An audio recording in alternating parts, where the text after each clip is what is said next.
বাংলার ঐতিহ্যবাহী শীতল, এই যে আগে পুড়িয়ে নিয়েছি, তারপরে যে গরম পানিতে ভিজাই দিব। পেঁয়াজটা হালকা ভাজার পরে এখানে যে আদা বাটা আর জিরা বাটা দিয়ে দিলাম। মশলাটা হালকা ভেজে নেওয়ার পরে এই যে মাখিয়ে রাখা মাছ দিয়ে দিয়েছি। মাছ এখানে লবণ, হলুদ, মরিচের গুঁড়া দিয়ে মাখিয়ে রেখেছিলাম। এখন মাছটাকে ভালোভাবে কষিয়ে নিব। এই যে মাছটাকে খুব ভালোভাবে কষিয়ে নিয়েছি। নিয়ে মাছগুলো সব তুলে রাখবো। এই যে ভালো করে কষিয়ে নিয়ে এখন মাছগুলোকে তুলে রাখবো।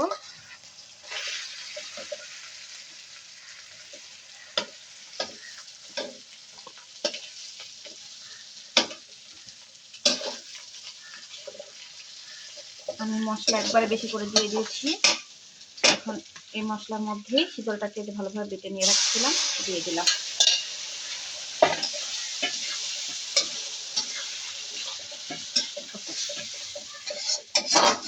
এই যে পানি দিয়ে দিয়েছি, সিদ্ধ হয়ে গেলে পরে মাছটা ঢেলে দেব। এই যে পানি দিয়ে হালকা সিদ্ধ হয়ে যাওয়ার পরে এখন মাছগুলো দিয়ে দিব। মাছ দিয়ে এগুলো এইভাবে কষাতেই থাকবো অনেকক্ষণ পর্যন্ত।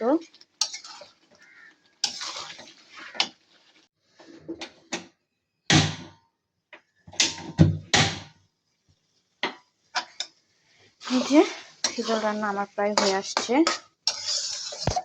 আমার শীতল রান্নার ফাইনাল লুক।